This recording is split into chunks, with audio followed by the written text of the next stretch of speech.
Hello, world. Welcome to our show, JW Raw with Eminem, coming to you live from the world-famous Jackson Week MMA Academy in Albuquerque, New Mexico, USA. Yes, we are in USA, Albuquerque. This is Mark, and I'd like to give a shout-out to our awesome partners that help us keep the show on the air and keep bringing you some interesting guests from different walks of life. Our fighters and athletes are constantly on the lookout for products that will provide a legal performance edge. Legal performance edge, yes. A couple years back, we came across a nutraceutical company that has an incredible technology. Since then, many of the fighters who train at Jackson Wink MMA Academy have been using their products with astounding success. Unlike most sports performance companies, this company began selling their products through doctors. Their unique technologies help the body heal and maintain exceptional health. For this reason, their products are recommended by doctors worldwide. Yes, worldwide. So how does this translate to sports performance?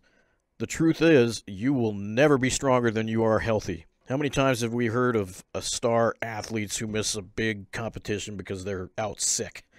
The same technology that is used to boost the immune system and to detoxify, nourish, and rejuvenate the body is the same technology that boosts strength, endurance, and even cuts unwanted body fat, because we don't want to get fat. We are pumped to finally let you know about our best-kept secret here at Jackson Wink MMA Academy. The company is called RNA Sport. You can find them online at rnasport.com. Again, rnasport.com. Look them up. RNA Sport creates incredible sports performance formulas for elite athletes. Our fighters use and love these products. One of the most important things to know about RNA Sport formulas is their ease of use. It's very easy to use, yes. No more messy powders or hard-to-swallow pills.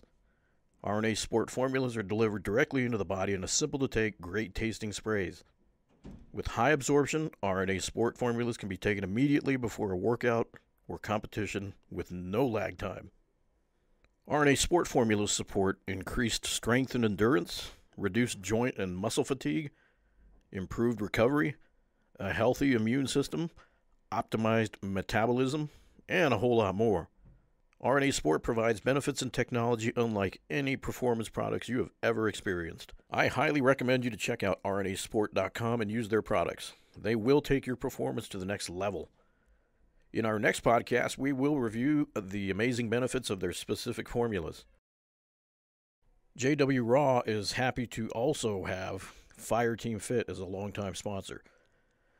They are a veteran-owned fitness company that is now partnered with the greatest gym in the world, Jackson Wink MMA Academy. Fireteam Fit is giving a special offer of 15% off. That is right, 15% off all their products, all of them. Go check it out, all their products. All you have to do is enter a code. The secret code is JWRAW015. Again, JWRAW, just like the show, 015. Enter that secret code. You're going to get 15% off everything you buy. Make sure you do that at checkout, and then you'll get that discount. We love having Fireteam Fit as a sponsor since they are family and veteran-owned. That is so cool. We love our veterans. We love our family. Both in one big, happy group. We're happy to have them. It's available on both fireteamfit.com and on amazon.com. Everyone knows how to find Amazon. If you're on Amazon, you're legit. You can go find them on Amazon or check out their website, fireteamfit.com. But don't forget to enter that coupon code. Remember, use JWRAW015.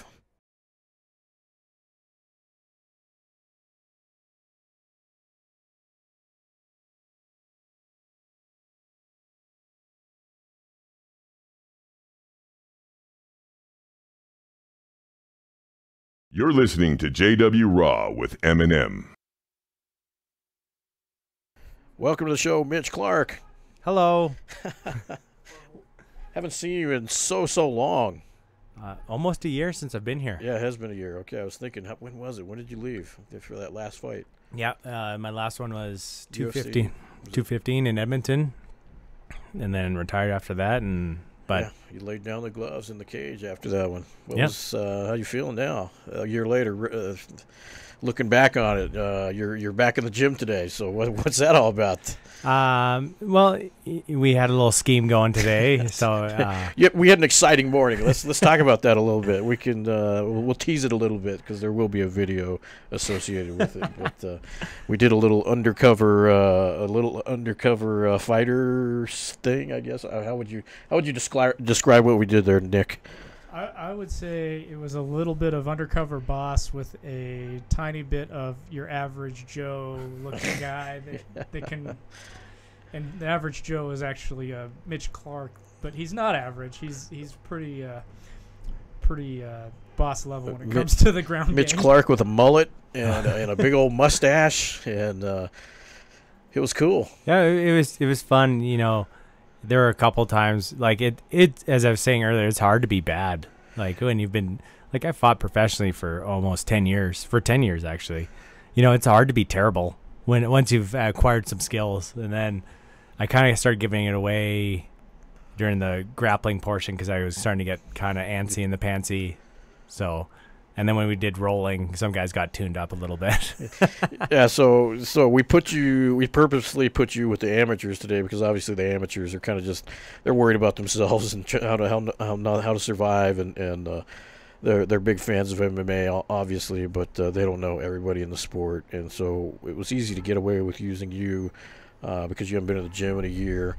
And you don't have that fanboy experience that some of these higher level guys where it would have been impossible. So it worked out perfect. You came in disguise. Nobody recognized you. In fact, a couple of the pros even kind of looked at you and they just didn't get it. I mean, a few of them were smart, and so they didn't say anything. They didn't ruin it for us, but it was cool. So the amateurs, Joey played. Coach Joey Villasenor, the coach of the amateur class. I was impressed with Joey. He played along perfect with it, and he had you introduced you perfect with your goofy name.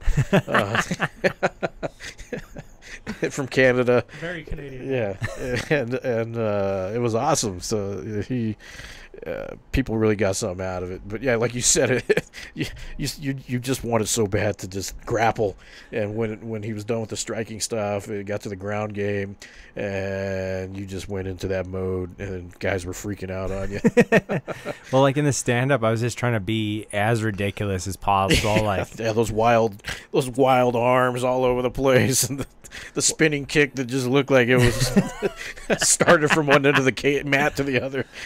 I was just thinking, like, well, you said act like someone that doesn't know anything about anything. So, like, I did the Swiss Army knife where you throw both hands and leg, and you like when I was jumping at him and doing the spinning double back fist. I was just trying to be as ridiculous as possible and have some fun with it. But like a lot of the guys handled it quite well. Like they're just trying to coach you, make you better. Yeah. And then there were a couple where they started to like try to tee off, so I chopped a leg or two and threw a couple hard body shots.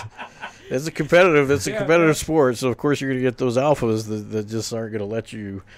It was hilarious to see him get, they like teeing off on him, and Mitch saw like 3 miles ahead of the road, and he just checked it, and then like pushed him in the chest. Yeah, that was awesome. Yeah, you're reading these guys before they've even figured out what they're going to do.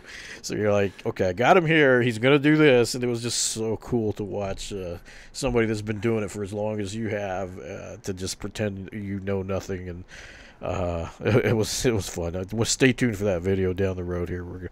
We'll tease it here, and it'll be fun. Stay tuned, guys. But other than that, what brings you to the gym? I just finished some of my summer classes, my accelerated classes, and then I have a 2-week break ish until I have to go back to school. And then so I wanted to kind of get out of Edmonton. My car got broken into a couple weeks ago, and I saw it on social media. They jacked a lot of my training gear. It's not just an American problem or a New Mexico problem. It's even up in Canada they break into shit. Yeah, everywhere but like they wrecked a bunch of my stuff, and they stole some stuff, and they broke into 5 other cars in our parkade. But I just wanted to get out, and like if I said I didn't miss fighting, that's kind of true. Like I don't really miss fighting, but what I miss is the community that you build with people training. And like New Mexico was my second home for 2 fight camps, and I like the coaches, I like the fighters, and everyone's got great attitude, and I enjoy being down here. The food's really good. This time I get to eat it for once. And you're not cutting or anything yet. Yeah.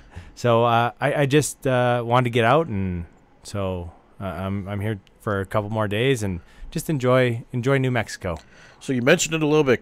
Back to college. Right after you retired, you decided to go back to school. What are you learning? So I'm getting 2 degrees. I'm gonna get my phys ed, my education degree, and then also with that I'll be getting a native studies degree at the same time. Which is the what's the language you were talking? Cree. Cree. Cree. So Cree is more common, especially like there's different dialects, Swampy Cree and Prairie. There's all these different. Is that like an Alaskan? Where is that? No. So Alaska, they'd be speaking Inuit, the Inuit languages. Okay. But I think it's Inuktitut is what they speak. And I'm not guaranteed that I know that. But Cree, it'd be like speaking Dene down here. The Navajo. Yeah. That. So in Canada, we call them the Dene, and you guys call them the Navajo, I believe. Yeah, that's cool. Interesting. So you're learning that so you eventually want to be a teacher. Is that what it is? Yep. Yeah. So, excuse me. Right now, I work for a school, an athletics school, and I contract out of there. But basically, whenever I was kind of doubting fighting, I always kind of came back to I wanted to be a teacher or teach. Or the other thing, when you've had success, and I had some success, I had some defeats, and that's life. But for me, when you have a lot of success, I always wanted to give back because I'd been so blessed, so lucky that you want to help the next generation. And that's your job. That's your duty, is to help the next set of people. Yeah. So and really, what's the fastest track there? Because when you're a teacher, you spend more time with kids than they do with their parents half the time. True story. Yeah. So be a positive role model, be a positive influence, and try and help as much as possible. Yeah. So that was a choice that was pretty easy to come to you then. Yeah. Even when I was here in camp, I'd already applied to the university, and I wasn't for sure gonna have that be my last fight. But then I had some disagreements with the company I was fighting for. So we'll leave it at that. We'll leave it at that. And finally I just said I've had enough, like fighting was no longer really making me happy. And for a big part, fighting made me happy. It was my release. It was my sports changing, and it's kind of leaving dinosaurs like me in the dust. So it's too bad. It happens. And unfortunately, things change. Life never stays the same. It always changes, and whether it's good or bad, it's opinion. Super fights, rankings, skipping ranks. I mean, it's just missing weight and still getting a performance. Holding towels. That makes me upset. Yeah. I've never missed weight. Yeah. And it's not exactly easy for me to make 155 pounds. Like, I'm not a tiny guy. Well, you got that grappling background. That's all you've been doing. Yeah. You've been cutting weight your whole life. So, I mean, to see it's so disrespectful. It's got to be for you to someone with your background to see that. You have 2 things to do when you sign a contract: make weight and come to fight. And I did both those. And I get it. I'm not super marketable. The company disrespects you in other ways. Yeah. But for me, I just work hard. I'm not a super athlete, so I just work my butt off and go do my thing. And I would disagree with that, because you don't get to the UFC unless you're a super athlete. I mean, plain and simple. Come on. You take a look at John Jones. Yeah. He's a super. But he's athlete. UFC. You guys are UFC. There's not a kind of UFC and then super UFC. It's UFC. You guys are all in that same group. You made it to that same party. So it's. I'm in the UFC when I turn the power on to the video game machine. And I'm not allowed in the UFC. I'm banned. So we're all in there, have our different roles. But anyway, so No, you are at that level. You're at the highest level, so you made it, and it's disrespectful, and I get it, but I guess what can you do? You just as a fan, or as you I guess you're a fan now from the outside, just kind of watching it like everyone else.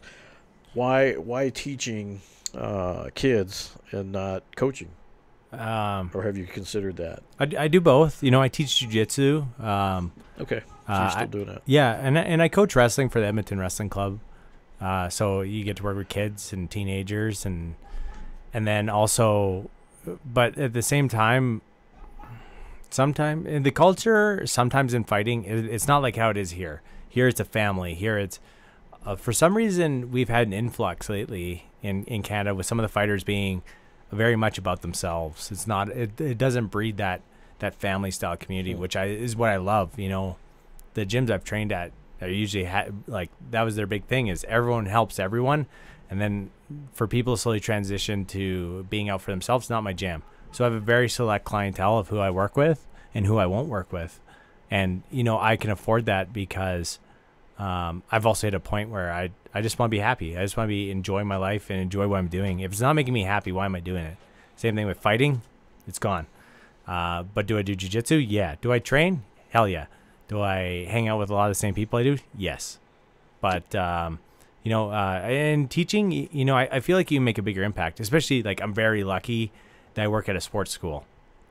So I'm going to be able to teach jiu-jitsu because they were one of the first ones in Canada to have a jiu-jitsu athletics program at Don and BJJ and Don and public school. So I get to teach jiu-jitsu and I get to teach wrestling. So wait a minute. So there's a jiu-jitsu class in the school? Yeah. Oh wow. Yeah. That is cool. Yeah. So it offers like a elective or something? Or? Yeah. So it's a sports school. So like you can pick hockey, which is like in Canada is number one. Yeah. But like they have basketball, they have lacrosse, which is technically our. We had the coach of UNM, the Lobos, Paul Weir, and he's from Canada. And we talked about hockey. That was the whole show. It was funny, but yeah. They love. Well, we love our hockey. I can't skate, so I don't really care. Yeah. But hockey, they have. But they have jiu-jitsu. Yeah, they have jiu-jitsu. So Kurt Malin was one of the first ones to bring it into Edmonton. He's my boss, and then. Principal and all them and school board, but he's the one who brought me in, and he's an amazing instructor. He's a black belt under Eduardo Telles. Wow. And I get to, like, as part of my job, I get to teach jiu-jitsu. I get to teach wrestling, things that I love and things that I think are important things for kids to learn. In my opinion, everyone should know how to defend themselves, and really grappling teaches you that. So does kickboxing and boxing, but jiu-jitsu I think is one of the, like, especially for kids, amazing thing to teach them. Yeah. So I get to do that, and I get to get paid to do something I really like doing. How cool is that? So you have your black belt in which Brazilian Jiu-Jitsu under Rodrigo Mundaruca. Okay. So he gave me my professor stripes last year. Wow, how cool is that? Yeah, it's super cool. He's super accomplished. He kind of started building his brand in Canada in Winnipeg. And we were a satellite school, and now he is working at Gracie headquarters at Gracie Humata in California. And now he has his own gym. Oh wow! So like, and you got your stripes. Yeah, it's Professor. Check you out, Professor Clarke. In the house. That's badass. It's a good feeling, Especially he's super accomplished, and he doesn't have a ton of black belts. He's not like one. Some schools hand he's not out. just handing them out. No. Yeah, that's we've had that conversation before. Yeah. It loses that martial art feel, like it becomes almost more sport. Yeah. When really there's a martial art part and a martial art integrity that should be tied in with mixed martial arts and with sports like Brazilian Jiu-Jitsu. And I'm really proud to have my black belt under him. It's like the Master Ken. He has that joke about it. You mail in 1999, and then you're part of the Meridote family. Yeah, but even in Edmonton, we have a couple schools where they're just like, you show up, you pay your dues, here's your belt. Every week you're getting a new stripe, and before you know it, you're a black belt in a year. Yeah, it's a slap in the face. Like, jiu-jitsu is not. It takes so long to develop a game, like a functional game from top to bottom. Well, yeah, let's go back. How old were you when you started?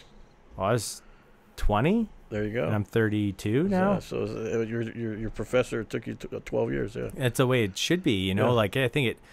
You know, I was also fighting, so I didn't get to put all my time into just jiu-jitsu. But like I was a very submission-oriented fighter, and like learning jiu-jitsu was important. Throwing on the gi was important, and I think it made me better. I think, but you know, it's gonna take you. It should take you 8 years at least to get a black belt, especially with all the resources now. You know, maybe 7, but like it should take a long time. Yeah, it should. Yeah, and Mitch, we were on the drive over to his hair and makeup, and and we were talking. He actually went over with Coach Chad to the pararescue and was teaching him a little bit of Nice. gi with their camo. How cool is that? Yeah, it's super cool. Like an opportunity like that. Teaching. I love teaching jiu-jitsu. Especially eager guys that want to learn. Yeah. Yeah, then those guys were super keen to learn. You know, I taught them how to do like The super secret soldiers out there that Chad has access to. Yeah, pretty badass. yeah. So I got to teach them, you know, like how to do, you know, collar chokes with just like wearing their fatigues, and you know, They're like, oh wow, I never saw my camis as a weapon.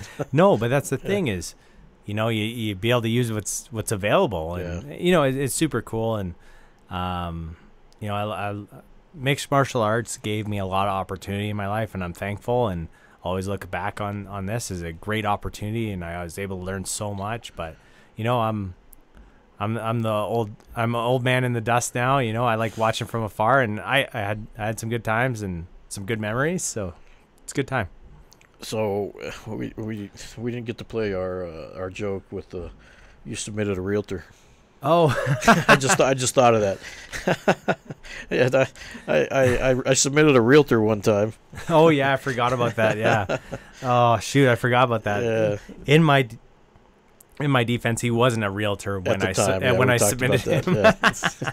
And for those folks keeping score at home, that's Ala Quinta, who just faced Khabib in that disaster of bus throwing incident. Yeah. Oh, Eloquenta. oh, Al.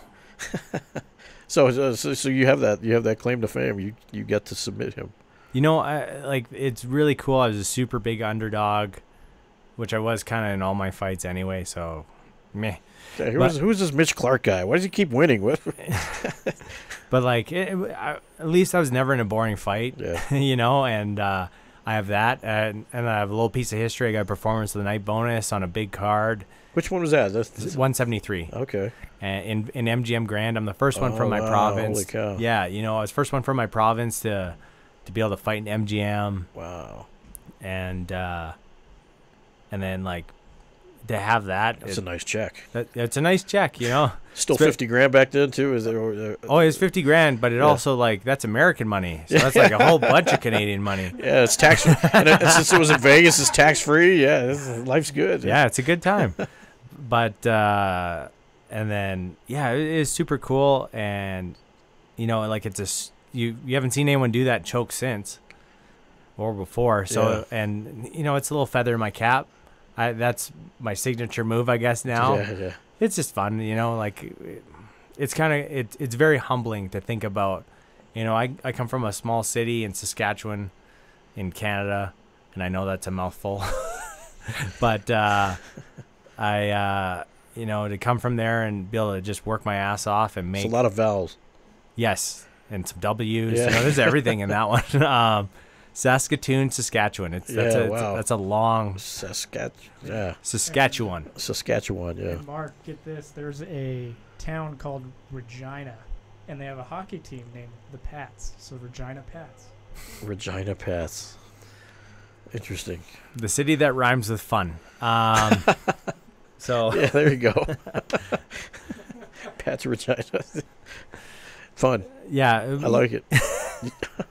But you know, I started in a small city. Kind of, we had no big fighters, no big anything, you know, and to be able to compete in the UFC and win in the UFC, and you know, be in MGM Grand and everyone chant USA, USA, and then submit this guy the next round. You know, that was a big moment for me, and you know, Heck yeah. people try to tell you, like, try to ask what it's like to win. And winning a normal fight and then winning a fight in the UFC, they're two different things. Winning a jiu-jitsu match, or worlds or something. Well, you like, it'd be like winning, at your local jiu-jitsu tournament, and then winning, on a pro circuit, or winning worlds or the ADC trials or something like that. Kind of comparable. I haven't won at Worlds. The Worlds are going around right now in Vegas. Yeah, a few of our fighters are up there. I know Tusa and Barata and a bunch of the jiu-jitsu guys are up there right now. So that's going on right now. So shout out to those guys out in Vegas. But they're part of our team too. Jiu-jitsu guys, great MMA guys. Well, like Tusa's jiu-jitsu is unreal. Yeah. I think there's two guys. He came in second. Yesterday he competed yesterday, and someone live streamed a couple of his fights, and I'd never seen him fight before. I mean, I see him here training, for open mat and stuff, but never actually at that level. And God, he's incredible. Oh, he's so good. And so I guess he came in second overall. And looks like Benicio del Toro. Yeah, he's got that cool thing going for him. Not the Dr. Gonzo Benicio del Toro, like the Sicario. Yeah, Sicario. Yeah. Mark and I love that movie. Yeah, that's our thing. Yeah, the Sicario's a badass movie. You seen the new one? No, not yet. Oh, not the one. It's good. You saw the old one, though. Yeah, I saw the first one. It's a little better, actually, but really, yeah. Like with Tusa, I've rolled with him, and it was the worst beatdown I've ever gotten. Really? So that's a professor versus professor there. Yeah, I mean, there's levels. Like he's been a professor a little longer. He's so good. Yeah. Like him, and when I rolled with Rafael Lovato Jr., and he squished the crap out of me too. Like those are they just know how to use their everything. Yeah. Those two beatings have always like stuck out at just how good, and they didn't rely on strength. They were just so good. Like even though they're bigger than me, they were like so light, like in their gripping, and then they would just like murder you. And it was like very humbling, but it was also it makes you think about how good you can get. Well, kind of like what you just did to Rojas. I mean, Rojas he's one of our better amateurs. I mean, he's at the top of the game. I mean, he could go pro any day. And in amateur class, he's just the badass walking around, And there you were acting like Mr. Nobody, fan experience, and you submitted him a couple times, and you could see the depression on his face. His soul had been stolen. It's like, who is this freaking guy killing me? I mean. Well, like that level is it's levels, but also the same thing is like the first choke I hit him with it's this weird guillotine that I knew he'd wrestle up because he can wrestle in his wrestler body, go to wrestle up, and I hit this pretzel guillotine and then you could tell he was kind of like, oh, okay, now I'm gonna try, and then he went to try and give up his back and wrestle out, and like I wrestle too. Yeah. Took his back and freaking choked him. Yeah, that was awesome. And you could tell like just a little bit of him was just like, what am I doing with my life? Yeah, it steals your soul. you stole his soul, literally. He was so sad. I mean, and we joked about it afterwards. He's like, yeah, I knew something was up, man. That's just. And Misha's like, yeah, he's tough, man. He submitted Chris. That must be killed. He knows what he's doing. So that was awesome. So yeah, that's like going up against a Tusa. I guess I get it. It makes sense. So. Hey, but you got a move named after you in class today. Oh, the mullet. The mullet. Yeah, just stand up. Yeah, just Joey. So Coach Joey is asking questions, or he's talking about how to do something, and you asked him just flat out. So, Coach, why don't you just get up? Just get up. And Joey's like, well. That's a good question. Hold that thought. And of course, he gets everyone together. Everyone get together. All right, guys. He made a good point. Just get up. If only it was that easy. Like one of the things I hated when I was still fighting, you'd just be like looking at like watching fights. Like, why don't you just get up? Just get up and fight like a man. And you just fight up. And you're like, yeah. What was I thinking? Like, why don't I'll just stand up. It's that easy. Come on. Yeah, the guy eating his pizza in the basement. Yeah, just get up. What the hell's the matter with you? With Cheeto stained hands. Yeah. It's a keyboard. It's just like keyboard at the low ready. The sport is so complex. So this is like part of the theory of why we get like a different breed of kind of armchair quarterbacks is because everyone can innately fight. Of course. As a human being, you can fight. Survival, yeah. You can make a fist and you can fight. You know, like if you have to, anyone can. So everyone thinks they know how to fight when, you know, like some people, they don't know jack shit. Yeah. And so that's a big thing is like, especially with MMA, you have to be a master of all these different facets of fighting. So like, I'm gonna pick on the one part that I anyone can do. Anyone can throw a punch, and you're like, not really, not well. Not everyone can throw a punch good. Yeah, not everyone's a striker. Yeah, not everyone's a wink. The key is the hurricane, and that's where you hold your fists out and you just spin. I tried that a couple times today. Did not really go well. Yeah, that's a that was Master Ken hilarious. special. The hurricane, yeah, that was so funny. You were just throwing some wild kicks and wild punches, and it was awesome. It was hard to keep a straight face. Me and Nick would. Yeah. It looked like Nate Diaz was having a seizure. Yeah, I'm holding my big old camera, and he's over there with the boom mic, and you're over there just coming up with this crazy stuff, and we're just trying to stay in our part, you know. And it was good times. I am excited to see that video. That's going to be one of the funner ones. I hope it turns out okay. I hope I did a good job. No, you did. You were perfect. And I was so worried that it was going to get. Your cover was going to get blown. There were like Harry St. Leger. He recognized you right away, and he was kind of pointing at people and whispering. He's all excited. Hey, there's something going on here. That's well, like I've rolled with Harry, and like we have good goes, and usually he beats me up. He's a badass. He's so good. Black belts in two different things. High level at both, you know. And he's so much fun to train with. Yeah. But like, you know, I pick up stuff from him. He even fixed a couple things I could fix on my Dars. But nice. You know, whenever I'm here, I try and learn from him, and so you could tell that he recognized me. Yeah. He wasn't falling for it. Yeah, then he was kind of telling Holly, and even Holly came out. He's like, "What are they doing over there?" And Holly, nothing gets Holly's attention, so that, you can tell that was it piqued her interest. Yeah, she's in and out, but yeah, she saw like, what the heck's going on here? I was having trouble like keeping that mustache from falling apart into my mouth. You know, that thing was doing so good, but yeah, towards the after you get all sweaty and rolling, and they start falling apart at the end, so we had to blow the cover about 20 minutes early. A piece of the mullet fell to the mat. Oh, he kneeled on my head, and that's why Rolling applauded him into a sweep. It was like, get off my head. Yeah, and a chunk came out. Yeah. And Brenda was like, Nick. There's a caterpillar over there. So I just went over and like picked it up off of the ground and made sure nobody was tripped looking on at it. Well, even talking to them afterward was the fun part because they're like, I knew something was up because like. Well, when Joey finally broke it, exactly, because he's like, all right, guys, all right, let's all get it in. All right, this is Mitch Clarke. He's at the highest level. He's a retired MMA, UFC fighter, blah, blah, blah. And everyone's like, oh, I knew it. Just the relief in some of their guys' faces. Like, I didn't lose to some fucking fan experience guy. This guy was legit. All right, now I feel better. Well, I chopped a couple guys' legs, and I toe stabbed a couple, and, you know, just little things, and threw a couple of, like, liver shots and stuff. You know, you could tell that they're like... And then you follow it with like the double over, like I'm just throwing like over it, like the knucklers. Yeah, like, I don't know what I'm doing. Yeah, the rock'em sock'em, just straight. Yeah. Whenever Joey would tell me to go like straight punches, I would just be like in here. And he was so encouraging too. He played the part perfectly. So good. Good. Oh yeah, that's what you need to do. Yeah, that's better. Yeah, you're doing so good. You better just stick to grappling, buddy. Your grappling is on point. I don't know, man. You've been watching a lot of UFC.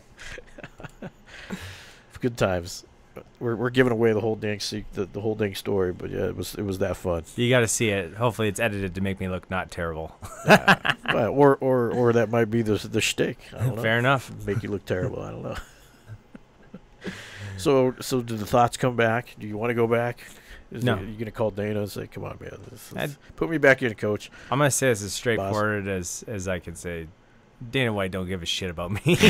You know, I'm pretty happy. I'm busy. You know, I wrestle with the university. I do jiu-jitsu. I teach. I go to school. I work. I do pro wrestling. I'm getting a dog. You know, like life's too busy. Getting a dog. What kind of dog you getting? He's a Corgi Australian Shepherd cross. Wow, the Corgis are badass dogs. Are you still going with the marketing of that dog? We were originally gonna name him Cheddar or Cheddars, so he could have his own Instagram handle. But my significant other, she did not want to name him the same name as. She found out that it's a big franchise restaurant here in the United States. Cheddar's. Yeah. Cheddar's. Yeah. But it's good. Fair enough. Yeah. The corgi from Brooklyn Nine-Nine is named Cheddar. She's like, I'm not doing the same, so we're most likely going to name him Banjo. Back to the Banjo. I like that. Banjo the corgi. Yeah, that's cool. He's cute as hell. He's adorable. Got to get him some Canadian flannel. Yeah. Oh yeah. Obviously. Although I don't really ever want to be one of those pet owners that routinely dresses up their dog. I feel like that's just like mental, like mental abuse on your dog. Even the dogs they never have a good look on They're their never face. Happy. Yeah. They're never happy with that. Yeah, it's not like you can tell when a dog's happy. They're never happy with those costumes. I don't care what these owners think. They're not happy about that. Oh no, They he have likes feelings. it. No. Look at that face. He does not like that. My sister has a full bred corgi that she got as a puppy, and one of my best friends, retired officer, he's got one, and every time I see pictures of him, that is just the cutest damn dog. They're so cute, and they're smart. They're genius dogs. They're like the smartest of the dog breed. Yeah, they're just. Well, the reason too why they bred in, I guess, the Australian Shepherd is so they don't have like the hip dysplasia, the dwarf issues like with the ACL, because the purebreds, just like the shepherds, the same thing, yeah. So they wanted to kind of like make the body not quite so elongated. So it's just like it's like when you get a purebred bulldog and they have all these health problems. So you just want shake it up a little bit, and then still super smart. Kind of get the best of both worlds. Yeah. Get that cool head but you don't have that Dotson body with the tiny little legs, a little bit longer legs, and that's cool. Yeah, so I'm looking forward to that. And what do they call it? Do they have a specific name for it? Because no. What is it? A mix of a Pomeranian, a Chihuahua, Pomchi, Labradoodle. Yeah, exactly. Yeah. So there's no special name for this. No. So it's an Aussie corgi. Yeah. Aussie corgi. Okay. Aussie corgi, there I guess. Go. He's Banjo. That's all I know, man. Banjo. I like that name. Exactly. Those things my uncle plays, and he says it's like one of the hardest things he ever learned to play. A banjo. A banjo. Huh. Just like he played guitar and played like 12 string and all that. But he says like just the movement with your thumb. With your thumb, just the movement is actually tough. As much as we usually like relegate them to like hillbillies usually play them, they're a tough instrument. Yeah, that whole deliverance scene ruined it for everyone. Yeah. Now you just think a little midget weirdo dude. It's the only thing that can play a banjo. Yeah, it was one of the most famous scenes. Yeah, that duel of the banjos. Dueling banjos. And you got pretty lips. Yeah. The guy tries to shake his hand. He's like, goes back into that. What a weird movie. Based on a book, I guess. Yeah. But how many people do you think have seen that? Like, nowadays, like go out of their way to go watch movies. Like literally, that? I didn't see that movie until I was in my probably late 30s, and it's almost sacrilege to say that because everyone had always talked about it.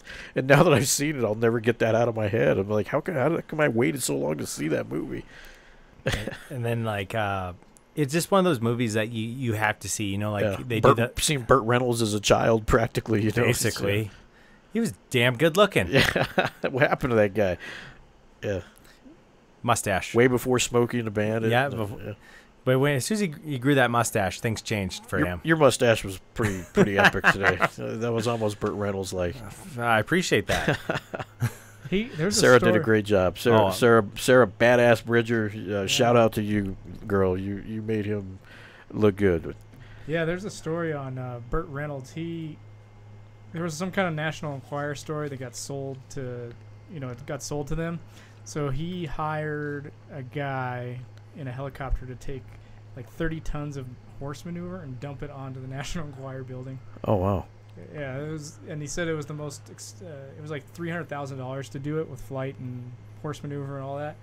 And so he said it was the most worthwhile $300K that he ever spent on an item as being rich. There you go. Interesting fun fact right there. I want that type of throwaway money. Can you imagine?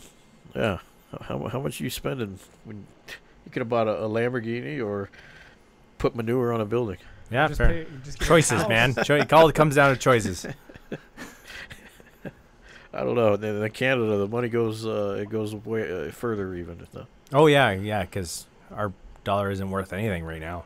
It's NAFTA. Yeah, but you get the free health care. Yeah, that's pretty nice. I enjoy that part. Yeah. But like, So jealous of that.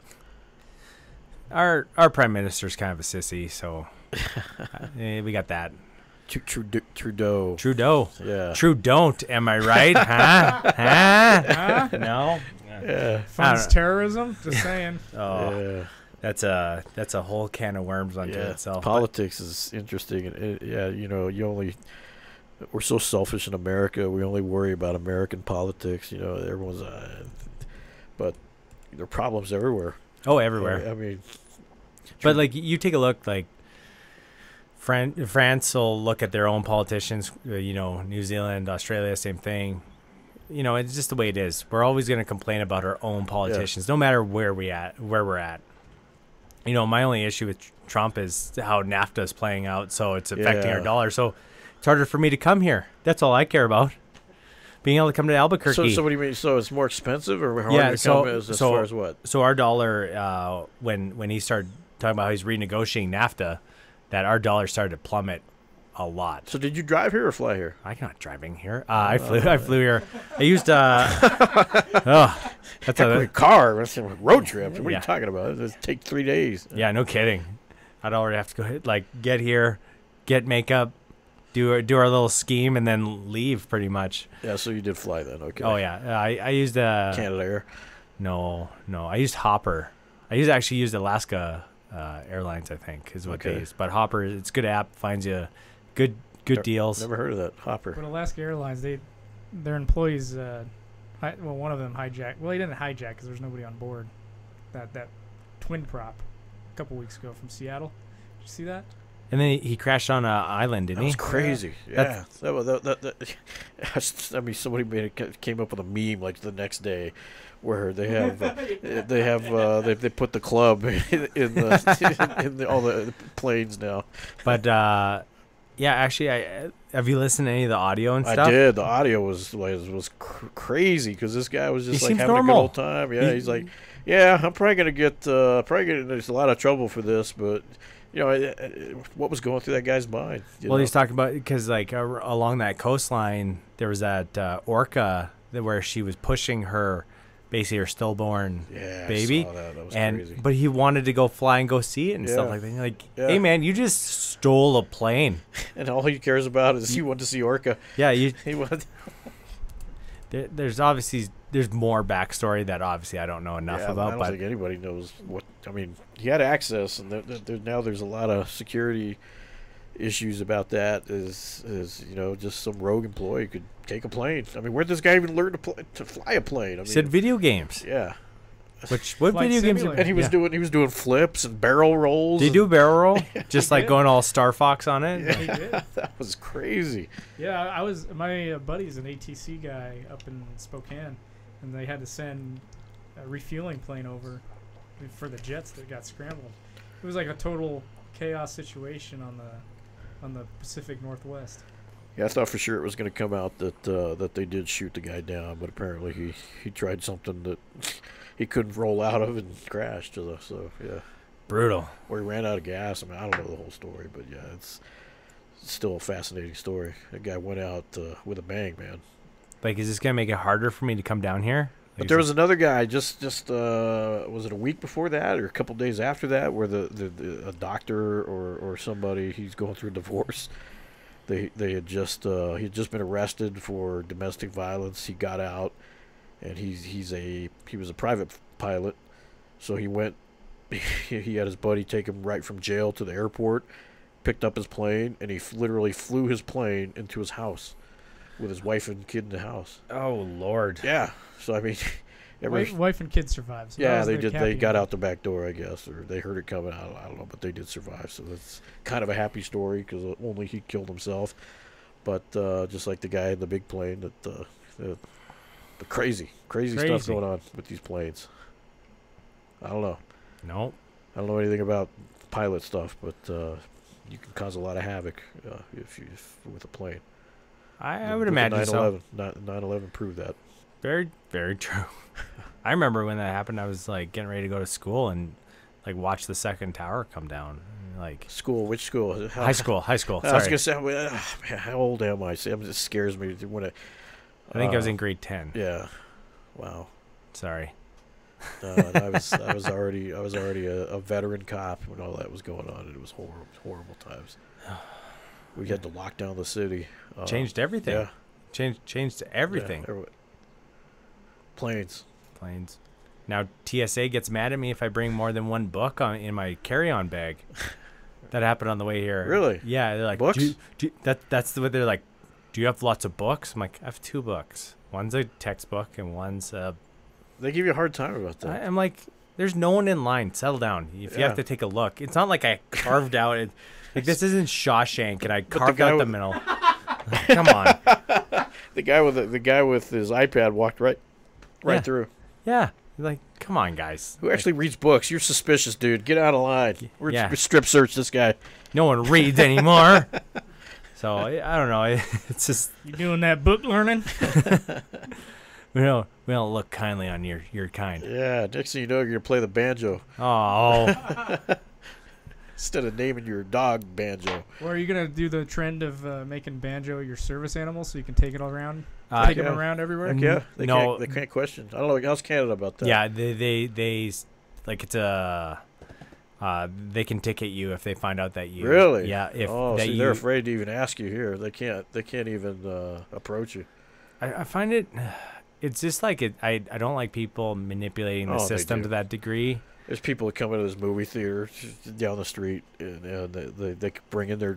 I mean, it's just some lap dog that's never. It's useless other than to their. I mean, it's not gonna fetch their slippers or anything. It's not gonna help them in any way whatsoever. But yeah, they take that dog in, and it's this therapy dog on it. You just gotta look the other way. Yeah, But like it's usually like it's just a vest, you know, yeah. with Or service dog is not therapy dog. It may be a therapy dog, but yeah, service. And you can't ask questions. You can't confront them about it. You just all right. But why? Like why can't you say, hey, like I'm not asking to know your condition, but Yeah. like, hey, is that thing legit? Yeah, show me some paperwork. Yeah, Is your come on. I don't believe your Chihuahua is a service dog. I'm sorry. It just doesn't, Yeah. you know, like usually there's certain breeds that they have as service animals and you know, Any Yeah, medium usually it's- size to large Usually size. some kind of German so that they can- Shepherd or something Retriever. Cool, so they Some- can a brace lot of to retrievers. pull Yeah. up. Yeah, a lot of my Labs. buddies Yeah. that served in the war, they have their service dogs, and they get frustrated because It gives them a bad name. it gives them a bad name, and then they also they see this dog that isn't behaving, that's running all over the place, peeing everywhere. They're like, that's not a service dog. no. Well, it's good to know Canada's kind of cracking down on that. That's interesting. Yeah, like I just found out about it, but like either way, I'm not gonna make a corgi a fucking service animal. It's silly. No one's gonna believe me. Plus, I'm in school, Yeah. so I don't know. It kind of puts a bad taste in my mouth if you're gonna like manipulate the system like that. Like the rules are there for people that need it, Yeah. not people who are like, oh, Just but because they don't want to leave their dog at home because they're well. I don't know. It's a tough one because I don't believe in leaving your dog tied up at home all day. If you're No. going to spend time with it, then don't get the damn dog. You Yep. know, there was a post I just saw it on social media. I had to reshare it because it's so depressing. There's somebody posted a video of, I guess it was a worker at the dog pound, and somebody dropped off their dog because they couldn't take care of it, and they show the dog in the cage just cowering in the corner. I mean, you look at the dog's face; it literally looks like the dog is crying. Yep. And you get all emotional about it. And yeah, these people, How could you do that to the dang thing? I mean, what's up with that? If you don't have the time to spend with your animal, don't get a dog just for the sake of having a dog. Yeah. Like it's a family, like it's a family member. Yeah. So Treat it it that as way. such.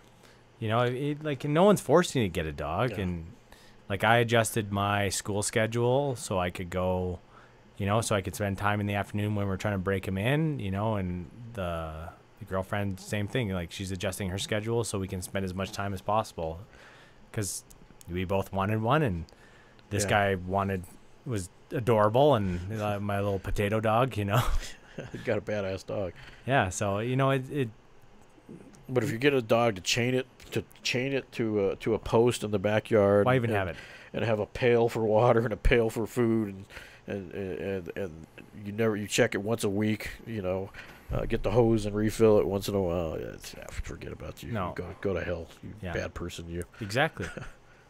No point. Like, why do you even have it? Yeah. So. Here's an awkward transition, but hey, speaking of dogs, junkyard dogs, let's transition into you're doing pro wrestling now. Yes. The junkyard dog. That was a nice segue. Tell us about that a little bit. Yeah, junkyard dog. So after I'd retired and stuff like that, I was thinking about like things I wanted to do, and pro wrestling was one of those things. Actually, I wanted to pro wrestle before. I didn't even really want to fight, and then, you know, you get told how little you are and stuff like that. And I was just kind of hit a point where like want to try it, have some fun. So I reached out to a Canadian trainer. I'm not gonna say his name because I'm not gonna just dish dirt, but he said I was too old, too small to really do anything with it. And I'm like, This is I'm like not. Rudy of wrestling. Is this before UFC or just After it was right after. So he knew your background. Yeah. Wow. But I'm like, I told him straight up, like, I'm not looking to get to the W. Like, I'd love an opportunity, but like, I do understand it's like fighting. I'm starting from scratch. Yeah. And I want to learn and get better and have fun, and you know, you gotta work through tears. And he basically just shrugged me off, and I went and I messaged. Shunned you. Yeah, shunned me. And he was a famous guy in the WWE at one point, and I looked up to him at one point, and I didn't go pound sand. Yeah, it could have shattered your image of the guy. Yeah. Oh yeah, like it just. Like someone that you look up to, and it just crushes your image of them. Yeah. But I found another trainer in Edmonton, and you know, I've been working for them, and you know, I've even headlined a couple shows, and just slowly getting better and doing tag team stuff now. And it's a different dynamic, and it's fun. I enjoy doing it because it's fun. Yeah. Yeah, like when I wrestle, like real wrestling, but when I that or do jiu-jitsu, you know, it still has that tie-in of work. You know, because I teach it to people and I get paid for it. And this is like all on its own. It's something different. It's my own thing. I love it. It's fun. You get to be a character. Like, granted, they're using kind of like the shoot aspect, as in the fighting aspect with me. But, you know, you get to act as a character. And right now I'm a baby face. So the fans like me. And, you know, you get to act and still do something athletic. So you're kind of like combining drama-ish, you know, like my tag partner's Lumberjack Larry, the fucking lumberjack. So, and then me. So, like, there's only Baby face of the lumberjack. Yeah, exactly. We're a good tag team. They love us, and you know, and That sounds like a perfect wrestling team right there. Yeah, it's a tap out. Tap in. Yeah. Well, usually I have a beard as well, so we both just look like, and I wear a plaid vest with sleeves cut off, and Nice. you know, we have a couple big. It's on Mitch's Instagram. We can pull up a picture. Is it? Yeah. It's a. Yeah, give me a sec to pull that up. I want to see this now. Yeah. So we won the tag belts at our last show, and like I went through a table. I suplexed a guy onto it. It was a TLC match for the titles, and like I'm not really big on the. I have an E at the end of my name. Why did it pull that up? The Mick Foley type. Oh, I'm not a big fan of Mitch Clarke, MMA. MMA. That's what I did wrong.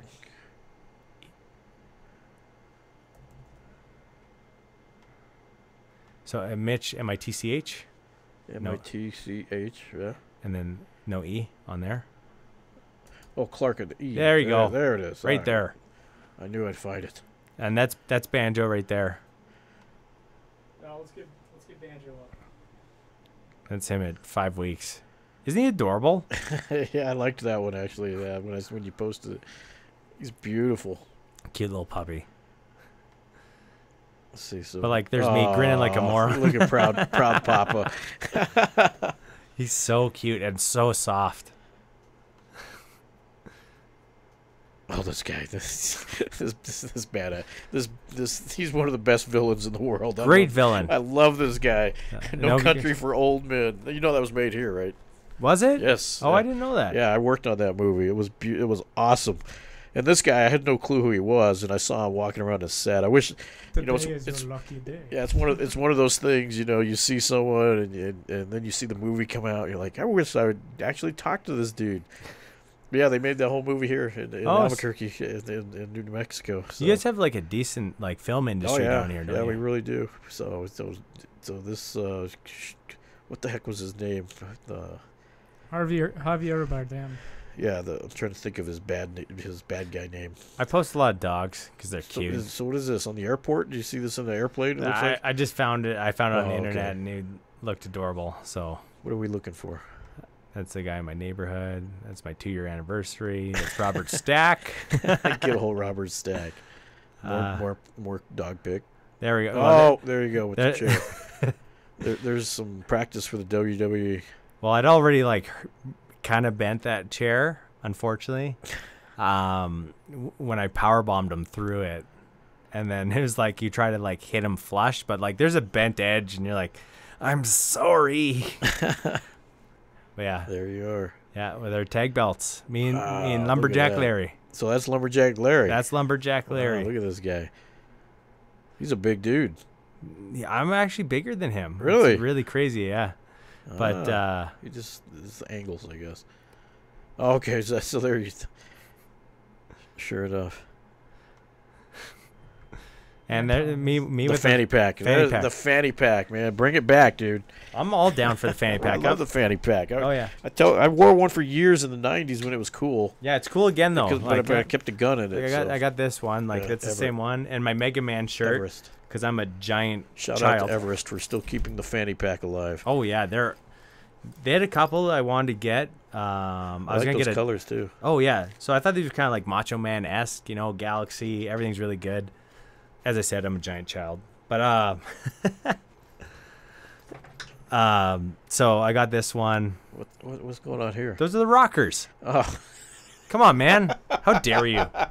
This interview's over.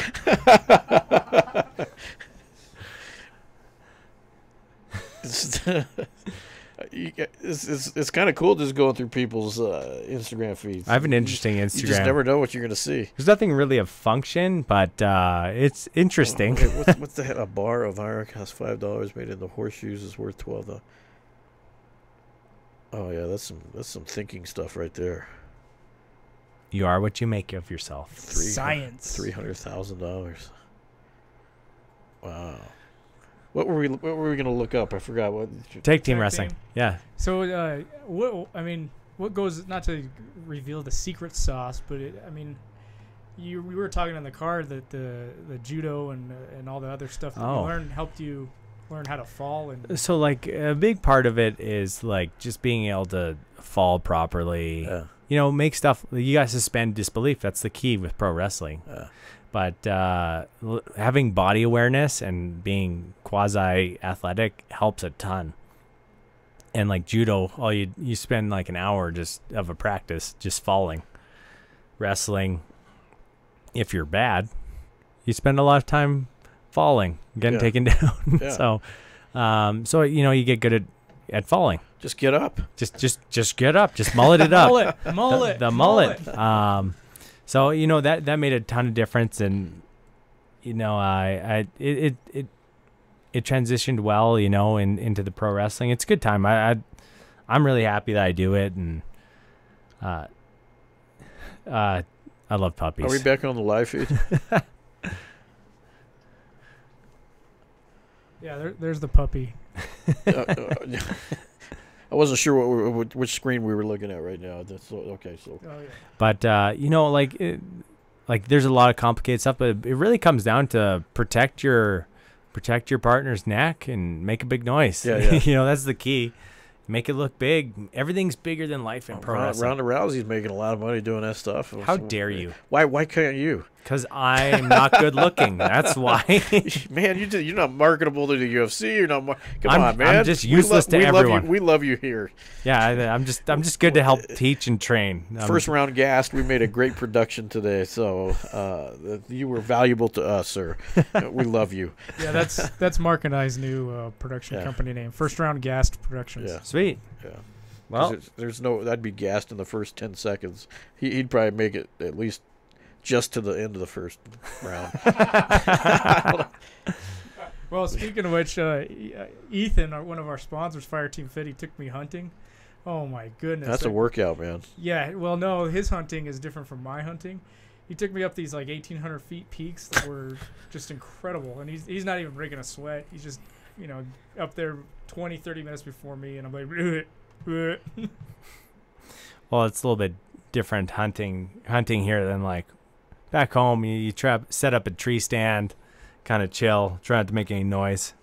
That's how we hunt. I don't hunt. I was gonna say, what do you hunt? Do you hunt? I used to. I try not. Kind of a giant sissy. I don't like killing anything with eyebrows. Eyebrows. Like you look at Yeah, like a I'm trying deer. to think about that. That's Deer has wild. eyebrows. Wow. Bear has eyebrows. Literally, that's the first time I've ever heard that in my life. Chad has eyebrows. Like Chad. So fish, I'm fine with. I can kill fish all day. Don't kill Chad. I won't kill Chad. I like him and his family. I didn't know he moved. So he's out on the west side now. Yeah. That's cool. Yeah. We usually, me and Coach Chad, we FaceTime probably about once a week. That's cool. Yeah, so it's really cool, especially now that he knows I don't really intend on ever fighting again. Yeah. So now he can just mess with you. Oh yeah, like we went and got ice cream last night. I'd never, I'd never had Bluebell ice cream because we don't have it in Alberta. So every time I come down here, Bluebell's back. Yeah. Apparently the listeria's gone. Yeah, that's good. It was gone for a while, but okay. Yeah, he was telling me this story comeback. online, and I was like, yeah, they just got done with the listeria outbreak, and he's kind of like looking at me. I was like, oh no, they're heavily regulated by the government. So no, they're good now. Yeah, they say they made them shut down for a few months, and yeah, their safety, the listeria is gone apparently. Oh, well, that makes me feel better. But holy shit, it was good. Yeah, it's good good stuff. ice cream. Who doesn't like ice cream? Oh, I love ice cream. I try not to be too much of a fatty, especially in between wrestling off season. But it was good. It was worth it. Yeah. Like before I head back, I want to try and hit up like Last Call burritos. Is it burritos? Last Call. Oh yeah, those things are epic. Yeah, down here. Yeah, there's one just down the street. Yeah. So good. Yeah. But like, I never get a chance to really, like. Yeah, you gotta go to Doghouse. You gotta eat all the junk, just all the crap that Albuquerque's famous for. El Modelo. Did you watch Breaking Bad, Mitch? Yeah. I watched it. Doghouse is one of the spots. Like, what was the scene? They gave the gun, right? Or there was a lot of it was actually in it a few times, but yeah, every season had a Doghouse scene almost, which was cool because the catering. We just had Doghouse that day. They just made a bunch of chili cheese dogs for everybody. Can't go wrong with chili cheese dogs. This place, this Doghouse is famous hot dog place. All they have is hot dogs. You can buy the half long or the foot long with chili dog or mustard ketchup dog, But they've had the same menu for 50 years. And seems to be working well. They've only took cash for 50 years. And smart people. As of this week, for the first time in 50 years, they finally take credit cards. And it was like the most incredible news for it's a big deal. It is a big deal. You're shaking things up. up. I mean, those waitresses are probably freaking out. It's like, what do you mean credit card? Man, I pay for something with cash back home, and they look at you, little cockeyed, like what's the matter with this shifty guy here? Hey, do you sell drugs? Like, no. Out of the fanny pack? Yeah. Drug dealer. I'm just trying to be fashionable, man. I just want to look good. Obviously, in my Iron Chic shirt and my fanny pack. That is a badass shirt, man. It I is. resemble that guy. It is near the end of its lifespan. Unfortunately, it is. I've had it for a while. I need to update it. The thing is, I'm a little bit bigger than what I used to be walking around. Like right now, I wrestle at 82 kilos, so kilograms. Yeah. That's what we use. Yeah, That's what the rest of the world uses. Strange numbers and kilogram and Well, the big thing is everything fits into itself. And, imperial Celsius. Yeah, everything works. And then it's like, I want pounds. Stupid Americans with their Fahrenheit and pounds. Yeah. Inches and Yeah. stuff that doesn't work. Yeah, so a foot long hot dog, that means nothing to you. How many centimeters is that, man? Yeah. That's all I want to know. Yeah, now that I think about that, that's interesting. No, my big thing is it screws us up because we 30.48 centimeters dog. See, that's what I need to know. But the big thing is... It just doesn't sound as cool. Oh, give me a 30.8 centimeter dog. How dare you? But like the big thing is it screws with us because we need to convert stuff with the States. Yeah, but then when we go with the rest of the world, we're like... Literally. We're just good at neither. The United States is the only one. And somebody sent me like a YouTube a video about that and how selfish we are in America that we still are the only ones that do that. You know? Well, there's make pilots speak English. You know, no matter what, no matter where you're from, you must speak English if you're a pilot. You know. Oh. Yeah. Any airline you are, you have to speak English to the towers. You know. I guess it's a very fascinating thing. Like, there's only 3 countries that don't use the metric system, and it's you guys. One of the I think by the Congo, in the 2 countries in Africa that they use. Liberia is one of them. You guys, and one other one. And crazy. Everyone else just likes metric. Yeah. Well, you do your thing, man. I don't know. You guys are making it work pretty good, I guess. Yeah, that's all we know, and we're very stubborn about change. Liberia, Myanmar, or Burma is the crazy state there that has fighting that goes on. Interesting. They still do rope fights in Burma. It's insane. Rope fights? So instead of gloves, they wrap their hand in twine, and that's how they fight. Really?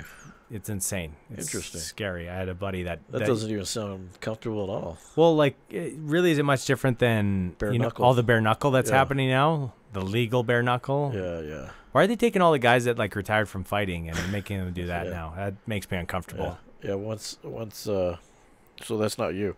You're not about that bare knuckle stuff. They start following me on Twitter and stuff, and I'm like, you don't even bother, man. Did they slide into your DMs? They're trying. Yeah, like they're putting out some subliminal stuff. Can I pull butterfly guard and then just like break your shit? Like, because that's all I'll try and do. Yeah. Don't hit me. I'm ugly as it is. Leave me alone. If there's no grappling involved, I don't want no part of it. Man, I'll grapple for free. It's as soon as you start trying to punch me in the face, then we're good at it. Yeah, get up. That's why you just want to get up. Just get up, man. I don't want to be. Yeah. I don't want to roll around, look like I'm doing the horizontal mambo. Like, come on. Yeah. That's awesome stuff. Well, this has been this was an awesome day. Mitch, we appreciate that you joined us for our funny little skit. Can't wait for everyone to see it because it's going to be hilarious. I think personally, I think it was one of the funniest things we've ever created. You could tell. There's some people that were like, "There's something up." They can't. There was some whispering going on in the sides, and they were kind of. It's like, man, they usually don't do such a big production for this. Because we had the still photographer, we had the sound guy, we had the video guy, we had everything going. Usually it's just me, just all by myself doing that this. mullet was so over the top. Yeah, I kind of threw people off. Like, man, it looks good. And of course Joey, the mullet looks good. Oh, Diego wanted to really see. Diego almost blew it because he was over there in the corner screaming, "Mullet, that is the greatest Mitch." I was trying not to make eye contact with him. Well, so I had to go to him. Hey, this is he's like, "Oh, okay," but he started filming anyway. I saw him in the corner for his private for his Instagram stuff. Yeah, I kind of wanted to. He took off before I could get an interview with him. Say, hey, but. Oh, Diego. Yeah, gotta love Diego. He's got no filter, Diego. Hey, he's happy being him, and I think that's probably the thing I like about him the most. He just wanted to roll with you, is all that was. He saw you. Just use the mullet choke, just like a collar choke kind of thing. But thanks for coming in and spending time with us. We always appreciate when people come back. It almost never happens, but when it does, it's a joy to have you back. And I know Coach Wink, you want to go talk to him about some stuff, and so it's going to be. We'll let you get going here, but thanks for coming in and hanging out with us and doing our funny little skit. Got anything you need to plug?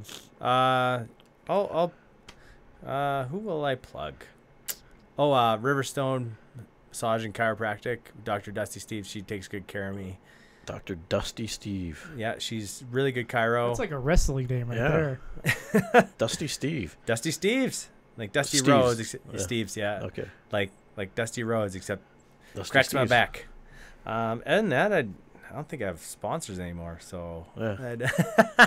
How cool is that in a way, though? We got to get Banjo a sponsor. well, after like I got all my shit stolen, I kind of like bastards. bastards. He kind of like wished They steal your gi or They stole everything? they stole a gi. They Really? stole my mouth guards. I Who the had hell steals a gi? Man, that's horrible. idiots. Like, where are you gonna use that as a house coat? Like, Yeah, come on. come on. Like You gotta walk Smoking jacket. yeah, you gotta need a horse blanket. That Like, thing's why do you sweaty need as that? shit too, man. I mean, Awful. Smells terrible. You probably hadn't even cleaned it yet. I clean them regularly, but I just got new patches put on. And, like Oh, literally see. like a couple days before. Bastards.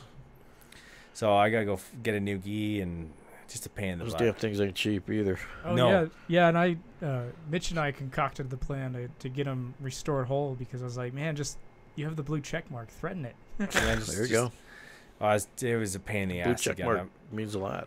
Not really when you look like a computer programmer like Yeah. me. So, but yeah, and that I don't think I have any sponsors. I'm probably most pissed that they stole my custom mouth guards. I had Damage Control. They Yeah, make Damage Control's they good make stuff. awesome mouth guards, and Yeah.